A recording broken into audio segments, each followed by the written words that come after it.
Hola YouTube, en este vídeo verás la historia del SS Princess Sofía y comenzamos.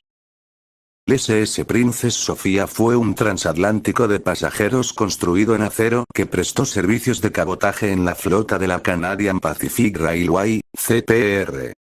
Junto con los SS Princess Adelaide, SS Princess Alice y SS Princess Mary, fue uno de 4 buques similares construidos para la CPR entre 1910 y 1911.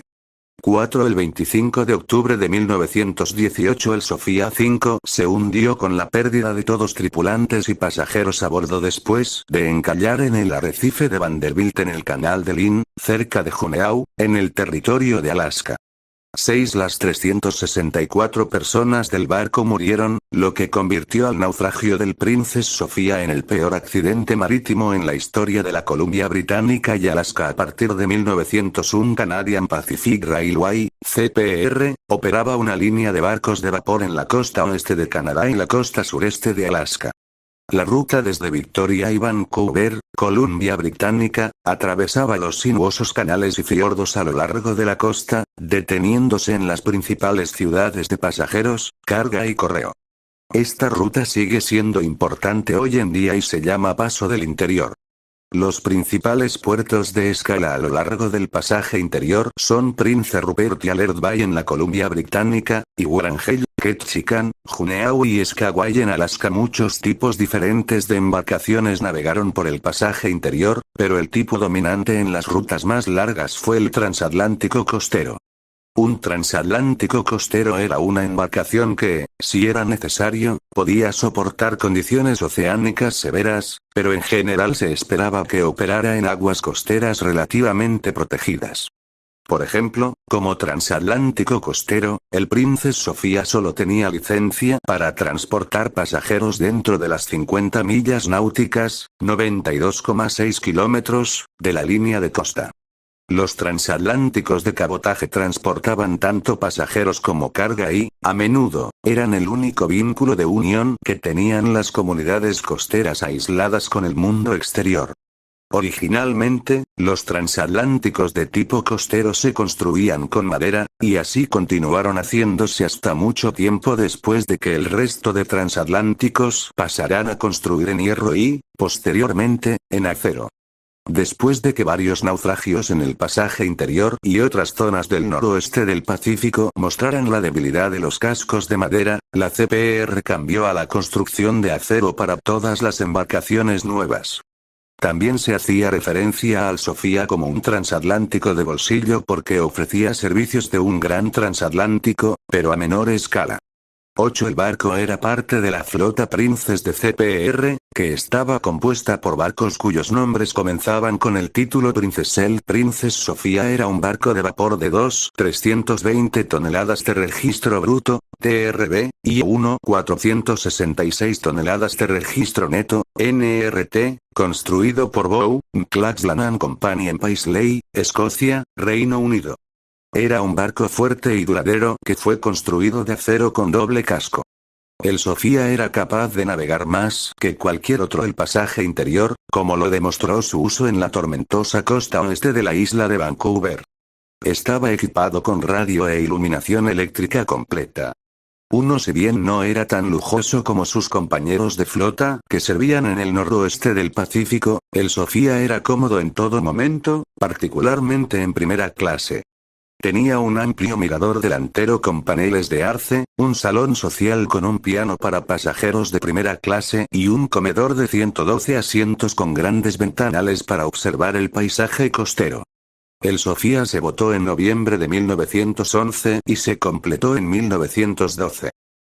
Una vez finalizado el capitán Albert Adolphus Lindgren, 1862-1916, fue el encargado de llevarlo desde Escocia hasta la Columbia Británica a través del Cabo de Hornos. Lindgren ya había hecho lo mismo anteriormente con otros 2 transatlánticos costeros de la CPR, el SS Princesa Adelaida y el SS Princess Mary. Tal como se construyó originalmente, el Sofía quemaba carbón, sin embargo el buque se reconvirtió para poder usar fuel oil como combustible poco después de su llegada a la Columbia Británica. En el momento de su hundimiento el capitán Leonard Locke, 1852-1918, comandaba el barco, con el capitán Jeremiah Shaw, 1875-1918, como segundo al mando. A su llegada el Sofía se destinó a dar servicio a la ruta de Victoria a Prince Rupert. El verano siguiente la CPR le asignó recorrer una vez cada 2 semanas desde Victoria a Skagway, Alaska, alternándose con el Princess Mary y haciendo escala en Prince Rupert en el camino. De vez en cuando el Sofía se desviaba a otras rutas, como una excursión a Bellingham, Washington, Estados Unidos.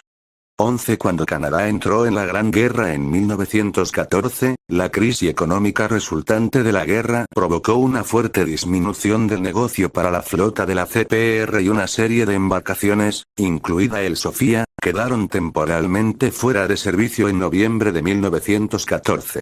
El Princess Sofía y otros buques de la CPR transportaron tropas destinadas a Europa. 2-3 El 12 de septiembre de 1918 el Sofía embistió al buque patrullero de pesca USS Auckland de la Oficina de Pesca de los Estados Unidos mientras el Auckland estaba amarrado en Juneau, Alaska.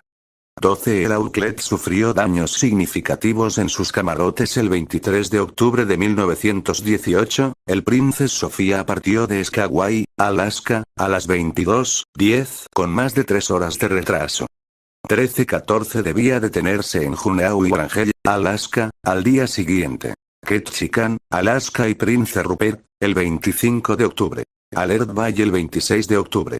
Y Vancouver el 27 de octubre.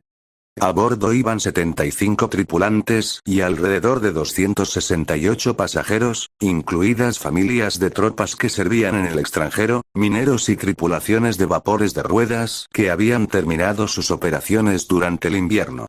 50 mujeres y niños estaban en la lista de pasajeros, incluida la esposa y los hijos del especulador de oro John Beaton.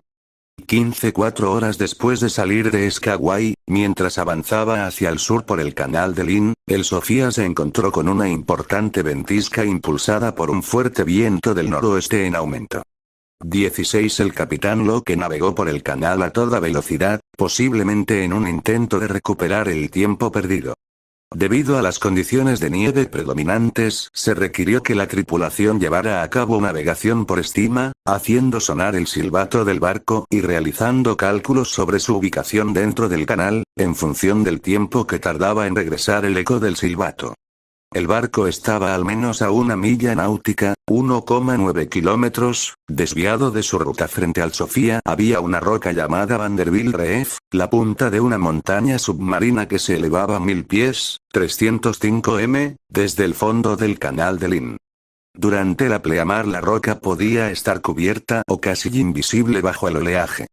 Durante la bajamar parecía una plataforma plana, con su punto más alto a 12 pies, 3,7 m, sobre el agua en marea baja extrema. En ese momento el arrecife de Vanderbilt estaba en pleamar extrema y no estaba iluminado. 17 El canal en este punto tenía unas 6,5 millas, 10,5 kilómetros, de ancho, pero la presencia del arrecife redujo el canal principal de navegación a 2,5 millas, 4 kilómetros, en su lado este. Esta zona, con aguas profundas, fuertes corrientes, acantilados rocosos y fiordos estrechos, es peligrosa para los barcos. Las mareas suelen acercar peligrosamente los barcos a la costa. Con mal tiempo los vientos en el canal se convierten rápidamente en temporales. El mismo arrecife de Vanderbilt estaba marcado con una boya apagada, que por supuesto habría estado completamente invisible por la noche. Había un faro habitado en Sentinel Island a unas 4 millas, 6,4 kilómetros, al sur. Este faro de Sentinel Island tenía una pequeña encena protegida que se usaba como embarcadero. El Princess Sofía pasó por otro faro habitado en el Red Rock Light, a 30 millas al sur de Skagway. Los fareros de ambos faros mantuvieron registros meteorológicos que luego se volvieron cruciales para reconstruir los eventos de los 2 días siguientes. 14. El muelle de Sentinel Island fue utilizado como punto de atraque por los barcos que intentaron rescatar al Princess Sofía el 24 y 25 de octubre de 1918 hacia el sur a través del canal Lynn. El Princesa Sofía se desvió unas 1,25 millas, 2 kilómetros, fuera de su ruta, y a las 2 del 24 de octubre de 1918, el buque encalló con fuerza en el arrecife de Vanderbilt, a 54 millas, 86,9 kilómetros, al sur de Skagway. 14. Una carta que se recuperó posteriormente del cuerpo de un pasajero, el soldado Auris W. Ken, describía la escena a bordo justo después del encallamiento. 2 mujeres se desmayaron y una de ellas se puso un vestido de noche negro y no se preocupó de quien la viera poniéndoselo. Algunos de los hombres mantuvieron el salvavidas puesto durante 1 hora más o menos y parecían pensar que no había ninguna posibilidad para nosotros. 19. Primera llamada de socorro enviada. El radiotelegrafista del Princess Sofía envió una llamada de socorro de inmediato. La conexión de radio era precaria en aquellos días. La señal de socorro no pudo llegar mucho más allá de Juneau. Sin embargo, el mensaje llegó a esta ciudad y a las 2:15 am el agente marítimo local de la CPR se despertó con la noticia. Inmediatamente comenzó a organizar una flotilla de rescate de los barcos en el puerto. Varado en el arrecife la pleamar llegó a las 6 horas del 24 de octubre. El viento había disminuido, pero el Princess Sofía todavía estaba atrapado en el arrecife. La bajamar tuvo lugar alrededor del mediodía. El viento y las olas empujaron al Princess Sofía aún más hacia el arrecife, pero afortunadamente el doble casco del barco no se rompió. Con la marea baja en el arrecife, todo el casco del Princess Sofía estaba completamente fuera del agua. El barómetro iba subiendo, lo que indicaba una posible mejora del tiempo. Con la próxima marea alta a las 16, y el mar tan agitado hacía que cualquier evacuación fuese peligrosa, el capitán Locke decidió esperar para ver si podía sacar el barco. Esto resultó imposible. Sin un tirón, o más probablemente 2 o 3, el buque nunca podría ser sacado del arrecife. Peor aún, los pasajeros no podían ser evacuados de la embarcación sin peligro de muerte. Durante la bajamar el Princess Sofía estaba rodeado por ambos lados por rocas expuestas. Con la marea alta, el peñasco se inundaba, pero el oleaje era tal que un bote salvavidas golpearía las rocas mientras las olas le oscilaban arriba y abajo. Naufragios similares. Si bien hubo muchos naufragios y hundimientos parecidos a lo largo de los años, y era raro el barco que no encallase o no tuviese algún problema de esta naturaleza, 2 naufragios habrían sido los más importantes en la mente del capitán Locke y sus oficiales, así como de los otros capitanes y oficiales entre los barcos de rescate. Estos 2 naufragios fueron el de Clayam en 1904 y el del Princess May en 1910, los cuales mostraron bien el dilema al que se enfrentó el capitán Locke al tomar la decisión de evacuar al Princess Sofía.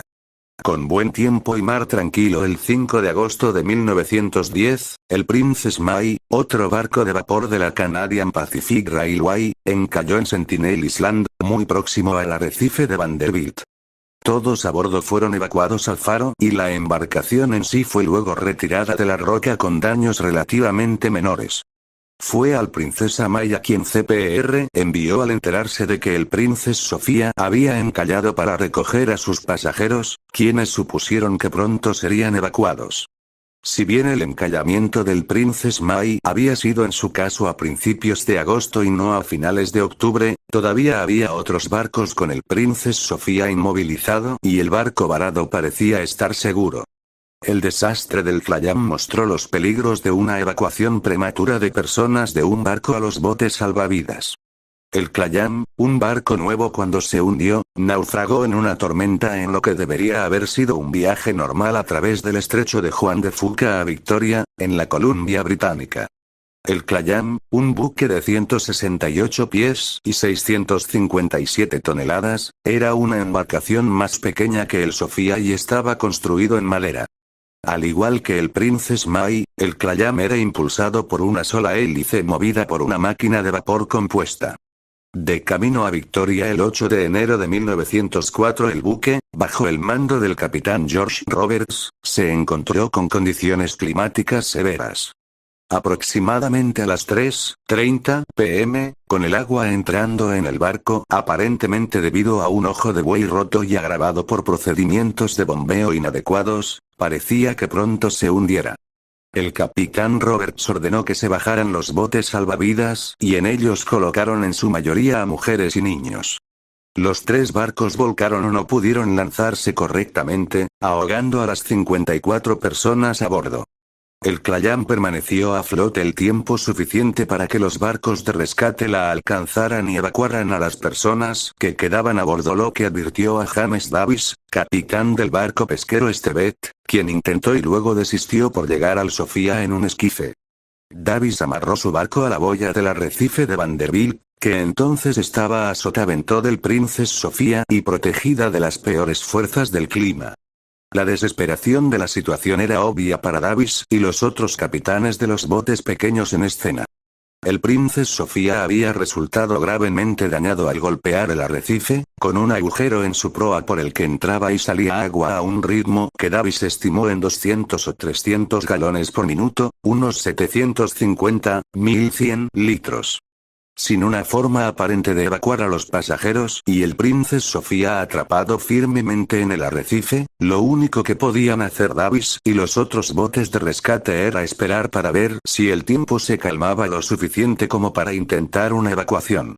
El capitán Locke confiaba lo suficiente en la seguridad de su propia embarcación como para decirles, a través de un megáfono, al Stebet y al Andy, que estaban sufriendo el mal tiempo, que el Sofía estaba a salvo y que debían refugiarse en un puerto. El capitán J.W. Ledbetter, comandante del buque auxiliar balizador de los Estados Unidos USL Cedar, que prestaba servicio en la Armada de los Estados Unidos durante la Primera Guerra Mundial como el patrullero USL en ese momento, no recibió noticias del encallamiento hasta las 14 del 24 de octubre.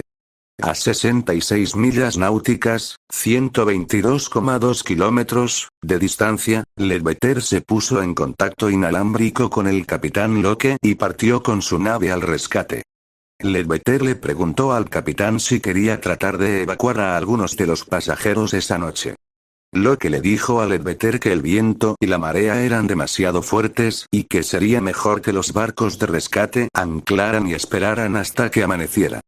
Cuando Ledbetter llegó a las 20 horas del 24 de octubre, encontró 3 grandes embarcaciones, incluida la goleta pesquera King and Winge, que había llegado a las 18:20 y una quincena de embarcaciones pesqueras más pequeñas en el lugar, llegando hacia la noche del día 24. Mientras tanto, los informes de radio del encallamiento habían llegado a James W. Troup, superintendente de operaciones de barcos de vapor de la CPR en Victoria. Al principio, él y otros funcionarios de la CPR no estaban demasiado alarmados. Parecía que los pasajeros serían desembarcados pronto y la cuestión sería encontrar alojamiento para ellos en tierra. Las comunicaciones por cable con Alaska se habían perdido el 21 de octubre de 1918 y, en parte, como resultado de esto, los operadores de radio tenían que lidiar con una avalancha de mensajes, lo que dificultaba la transmisión de comunicaciones esenciales relacionadas con el varamiento del Princess Sofía. Los esfuerzos para despejar el tráfico no esencial se vieron frustrados por el carácter internacional del desastre. La noticia del encallamiento únicamente llegó al Cedar 11 horas después de producirse. No está claro si esto se debió a que el Cedar estaba fuera de alcance o porque los canales de radio estaban saturados con tráfico no esencial. El retraso fue desafortunado, ya que el Cedar era el barco adecuado para el clima reinante más grande de la zona, que fácilmente podría haber transportado a todos pasajeros y la tripulación del Princess Sofía. Nadie sabe qué podría haber hecho el Cedar si hubiera sido alertada antes. El retraso podría haber sido significativo, ya que el capitán Ledbetter todavía recordaba bien la notificación tardía que recibió 45 años después. De todos los barcos de rescate, solo el Cedar tenía comunicación por radio, y el hecho de que no estuviera en la escena antes privó al esfuerzo de rescate de este recurso. Ledbetter, que tenía la única nave con conexión por radio y, por lo tanto, podía mantenerse en contacto con el Princesa Sofía, organizó el esfuerzo de rescate. El plan de rescate, aunque peligroso, y tal vez incluso desesperado, era esperar hasta que la pleamar a las 5 cubriera el arrecife con al menos unos pocos pies de agua. Se esperaba que esto fuera suficiente para lanzar los botes del Sofía y usarlos para llevar a la gente del Princess Sofía a los barcos de rescate. El Cedar había anclado al socaire de una isla cercana para pasar la noche. El Kinanwinge, bajo el mando del capitán J.J. Miller, habían dado vueltas alrededor del Princess Sofía toda la noche, el único barco que lo hizo. A su llegada a las 20 horas del jueves, Ledbetter ordenó que los reflectores iluminaran al Princess Sofía. Lo que vio le convenció de que no se podían botar barcos. Las olas rompían con fuerza contra el casco del barco de vapor atrapado y el viento se levantaba.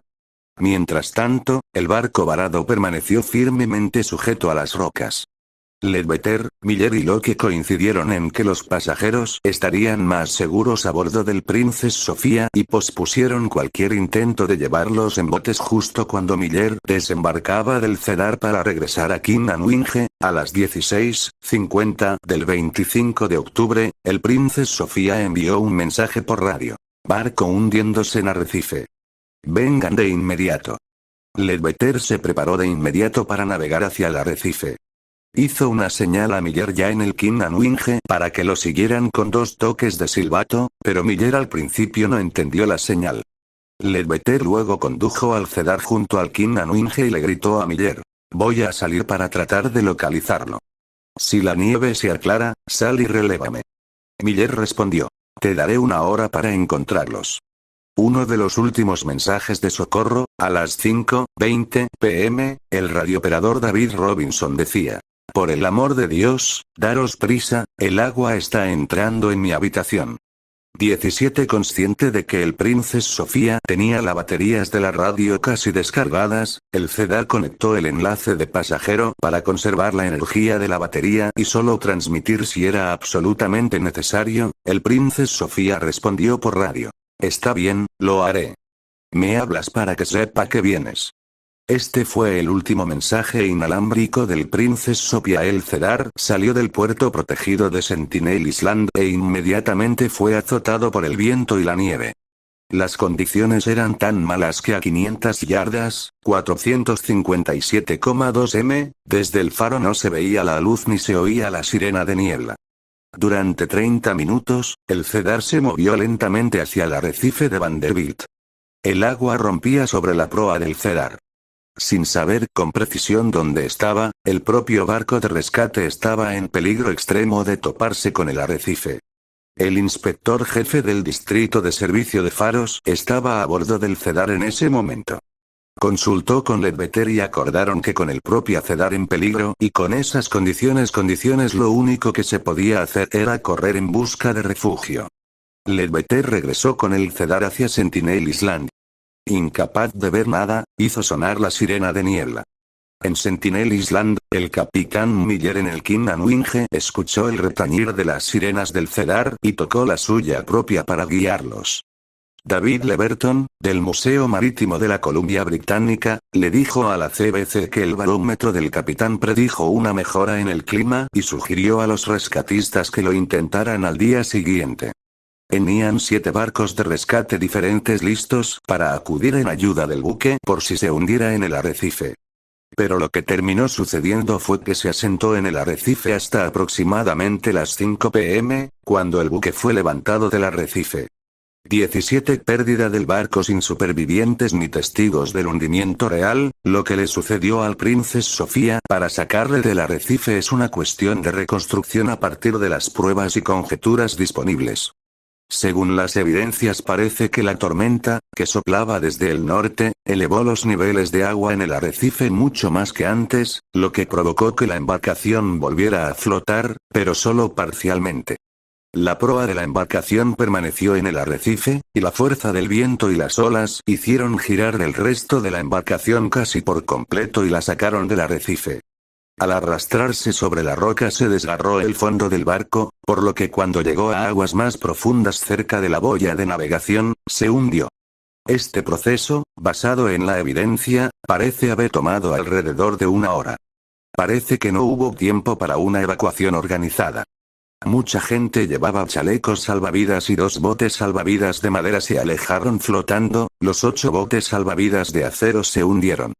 Había unas 100 personas todavía en sus camarotes cuando el barco se hundió. Es difícil saber por qué, si el barco tardó media hora en hundirse, había tanta gente bajo cubierta, pero podría haber muchas razones. Se creyó que el agua de mar invadió el barco, la caldera explotó, dobló la cubierta y mató a muchas personas, pero los buzos que llegaron al naufragio encontraron las 3 calderas intactas. El combustible de petróleo se derramó en el agua, asfixiando a las personas que intentaban alejarse nadando. El Sofía había sido equipado con dispositivos de flotación adicionales, con la teoría de que las personas podrían aferrarse a estos en el agua esperando ser rescatados. Estos no valían para nada, ya que el agua de mar fría mataría al náufrago mucho antes de que pudiera llegar el rescate a la mañana siguiente, 26 de octubre, todavía nevaba pero el viento había amainado un poco. El Cedar, el Kinnanuinge y otros barcos de rescate regresaron al arrecife. Solo el trinquete del Princess Sofía permanecía sobre el agua. Los barcos de rescate navegaron durante 3 horas en busca de sobrevivientes. Encontraron cuerpos, pero no supervivientes. El Kinnanuinge llevó los cuerpos a Juneau. El Cedar también regresó a Juneau. Cuando llegó, el capitán Ledbetter envió un telegrama que decía: "No hay señales de vida. No hay esperanza de sobrevivientes". 27. Cuando se examinaron los relojes de los cuerpos en el agua, se observó que se habían detenido a las 5:50 p.m. El único sobreviviente del naufragio fue un perro setter inglés encontrado en las afueras de Juneau. 17 consecuencias del naufragio. Durante meses después del naufragio, los cuerpos fueron arrastrados hasta 30 millas al norte y al sur del arrecife de Vanderbilt. También se encontraron restos y pertenencias de los pasajeros, incluidos juguetes de los niños que habían muerto en el barco. Muchos de los cuerpos eran apenas reconocibles como restos humanos ya que estaban cubiertos con una gruesa capa de aceite. Entre los muertos estaba Walter Harper, la primera persona en llegar a la cima del Denali, la montaña más alta de América del Norte. 28. La mayoría de los cuerpos recuperados fueron llevados a Juneau, donde muchos de los ciudadanos locales se ofrecieron como voluntarios para ayudar a identificar los restos y prepararlos para su entierro. Los cuerpos tuvieron que ser lavados con gasolina para eliminar el aceite.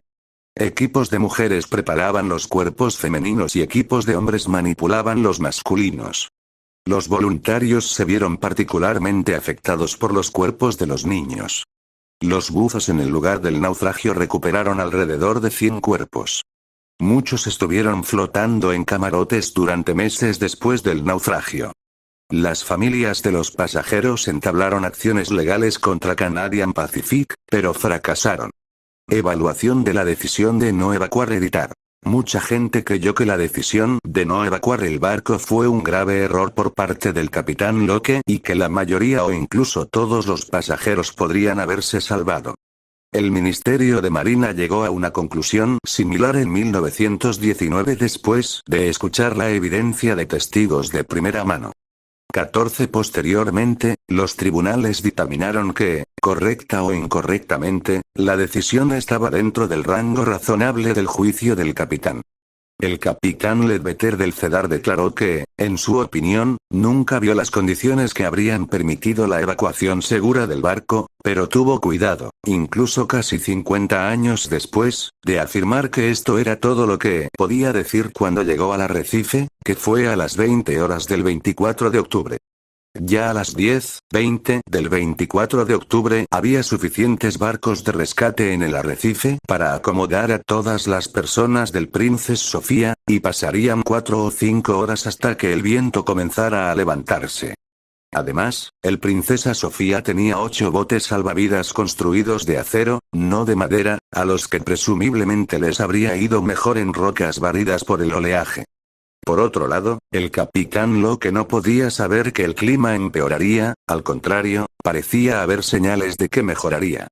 Los historiadores Coates y Morrison especulan que el recuerdo del naufragio del Clayam, cuando todos en los botes salvavidas se hundieron después de un abandono prematuro de la embarcación, pudo haber influido en la decisión de Locke. Cartas recuperadas de los pasajeros fallecidos. Los pasajeros y la tripulación del Princess Sofía se dieron cuenta del peligro extremo que implicaba la situación. Muchos escribieron cartas a sus seres queridos y al menos 2 de estas fueron recuperadas posteriormente. La carta de John R. Jack Maskell, encontrada en su cuerpo, se imprimió ampliamente en los periódicos de la época. Náufrago frente a la costa de Alaska, SS Princess Sofía, 24 de octubre de 1918. Mi querido amor, escribo esto mi querida niña mientras el barco está en grave peligro. Chocamos contra una roca anoche que arrojó a muchos de sus literas, las mujeres salieron corriendo con su traje de noche, algunas lloraban, otras estaban demasiado débiles para moverse, pero los botes salvavidas estaban listos, pero debido a la tormenta sería una locura lanzarlos hasta que no hubo esperanza para el barco. Los barcos de los alrededores fueron notificados por radio y en 3 horas llegó el primer vapor, pero no puede acercarse debido a la tormenta y al arrecife en el que estamos. Ahora hay 7 barcos cerca. Cuando bajó la marea, 2/3 del buque estaban emergidos y secos. Estamos esperando que las luces se apaguen en cualquier momento, también los incendios. El bote podría romperse en pedazos, porque la fuerza de las olas es terrible, haciendo ruidos terribles en el costado del barco, que tiene una gran escora a babor. Nadie puede dormir, pero créeme, querida Dorie, podría haber sido mucho peor. Acabo de oír que viene un gran vapor. Golpeamos el arrecife en mitad de una terrible tormenta de nieve. Hay una gran boya cerca que marca el peligro, pero el capitán estaba a babor en lugar de a estribor de la boya.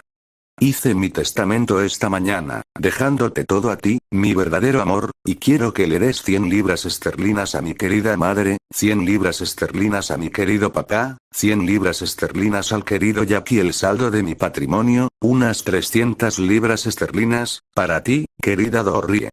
El Eagle Lodge cuidará de mis restos.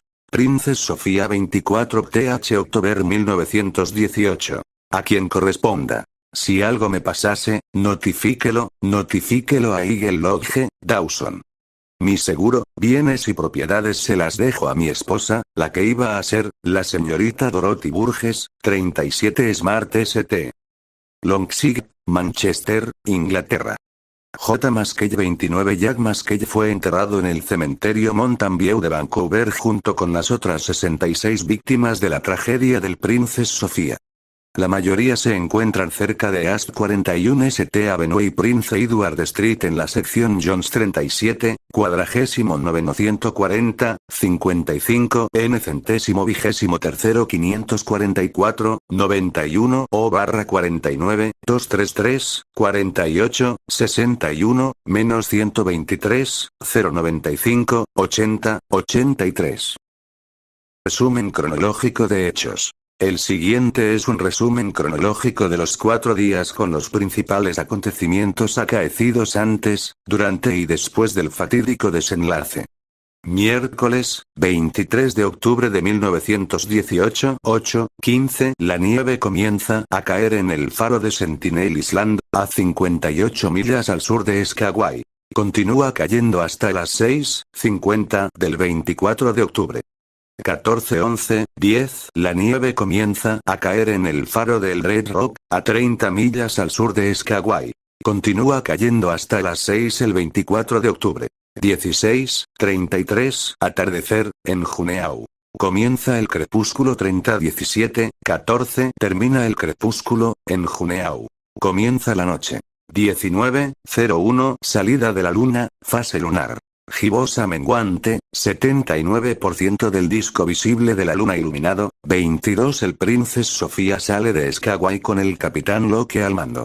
23 El Sofía pasa por Battery Point, a 16 millas al sur de Skagway. El clima empeora, ráfagas de viento de 50 millas por hora.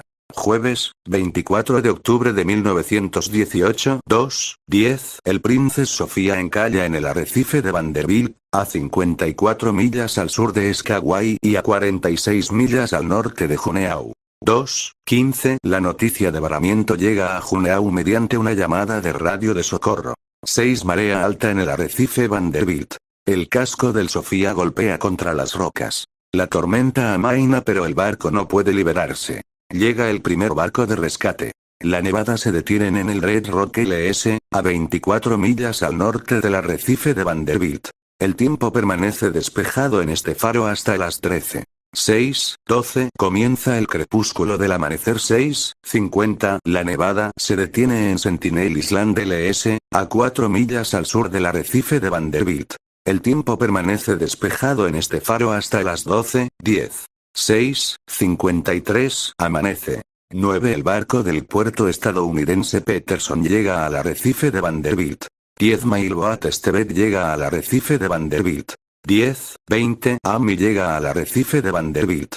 Los barcos de rescate en el lugar ahora tienen capacidad para sacar al menos a 385 personas, más de las que están a bordo del Sofía. 12. Marea baja en el arrecife de Vanderbilt. 12:10. La nieve comienza a caer nuevamente en Sentinel Rock LS, continúa cayendo hasta las 3:40 del domingo 27 de octubre.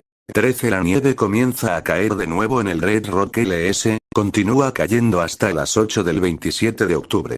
14. Mensaje inalámbrico de Juneau alertando a John Ledbetter, capital del buque balizador Cedar situado a 66 millas al sur del arrecife de Vanderbilt. El Cedar se dirige inmediatamente a Vanderbilt Reef, llega 6 horas después a las 20:15. El viento comienza a levantarse en el arrecife de Vanderbilt. 14:15:30. El ferry Lone Fisherman llega a Sentinel Island, no se dirige al arrecife. 16. Marea alta en el arrecife de Vanderbilt. El Sofía no puede liberarse. Las condiciones del mar son agitadas y las olas golpean el casco cuando sube la marea. Aunque el Sofía no sufre daños graves, el capitán Locke aconseja a Landy y al Estebet que busquen puerto. Lo hacen. El Sitka llega al arrecife. 16:30. Puesta de sol. 17:11. Termina el crepúsculo. Comienza la noche. 18:20. El Kinanwinge llega al arrecife, permanecen estacionado hasta las 13 del 25 de octubre. 19. El Elsinore llega al arrecife. 20. El Cedar llega al arrecife. La comunicación directa por radio ahora es posible entre los barcos de rescate del lugar y el Sofía. 20:15. Salida de la luna, fase lunar. Gibosa menguante, 69% del disco visible de la luna iluminado. 20:30. La luz y la calefacción fallan en el Sofía, lo que hace creer temporalmente al Kinanwinge que el barco se ha hundido. La pérdida de energía provoca la pérdida de las comunicaciones por radio. 31:19. El Cedar sale del arrecife de Vanderbilt. 23:30. El Princess Alice sale de Vancouver con destino a Juneau para recoger a los pasajeros, a los que se anticipa que serán evacuados del Sofía. Viernes, 25 de octubre de 1918, 4:35. El Cedar regresa al arrecife de Vanderbilt. El Kinanwinge ha estado allí toda la noche. Esfuerzo de rescate pospuesto debido a las condiciones de la mar. 6:14. Primera luz del alba. 6:55. Amanece. 8. Restauración de la energía eléctrica y la calefacción en el Sofía. La comunicación por radio es posible de nuevo. 9. El Cedar intenta fondear y evacuar pasajeros mediante el uso de una boya de calzones. El intento de fondear falla. 10. Locke llama por radio a Ledbetter, le dice que abandone el intento de anclar, que espere hasta la próxima marea baja. 13. El empeoramiento de las condiciones climáticas obliga al Cedar y al Kinanwinge a abandonar el arrecife, después de recibir el consentimiento de Locke. 13:45. El Cedar y el Kinanwinge llegan a aguas relativamente protegidas a Sotavento de Sentinel Island. Los operadores de radios del Cedar y el Sofía, agotados, acuerdan no comunicarse hasta las 16:30 para darse tiempo para descansar. 16:47. Puesta de sol. 16:50. El Sofía radia al Cedar. Barco naufragando en el arrecife. Vengan de inmediato. El Cedar se dirige al área del arrecife de Vanderbilt, pero no puede localizar la embarcación. 17:09 termina el crepúsculo. Comienza la noche. 17:20 último mensaje inalámbrico de Sofía. 17:50 la mayoría de los relojes recuperados de las víctimas del Sofía se detienen. Se presume que en ese momento el Sofía se había hundido y las víctimas ya estaban en el agua. Nadie a bordo sobrevive. Sábado, 26 de octubre de 1918, 6:16 primera luz del alba. 6:58 amanece. 7:21 el Cedar sale de Sentinel Island para continuar la búsqueda en el arrecife. 8:30 el Cedar llega al arrecife y solo ve el trinquete del Princess Sofía sobre el agua en el lado sur del arrecife. Bien, ¿qué te pareció la historia del SS, Princess Sofía? ¿Ya lo conocías? Dímelo en los comentarios y si te gustó este vídeo suscríbete, activa la campanita para más. Adiós.